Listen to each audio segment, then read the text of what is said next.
Good morning everyone. Today we will learn about animal food. Students, food is our basic need. Okay? We need also food. Animals also need food. Birds also. Okay? Now here we will talk about animals. Some animals eat plants and some animals eat meat.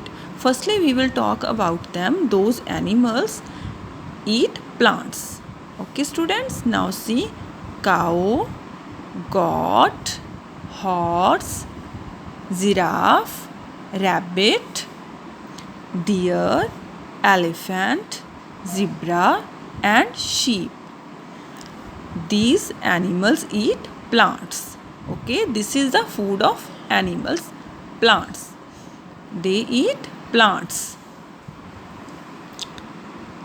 Now see, now we will learn about animals eat meat. Lion, tiger, rat, frog, dog,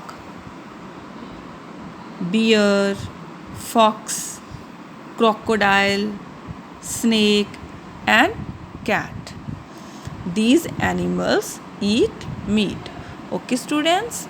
These animals like to eat plants and these animals like to eat meat. Okay? They are eating different type of food. Understood, students? Okay? Thank you so much. Bye-bye.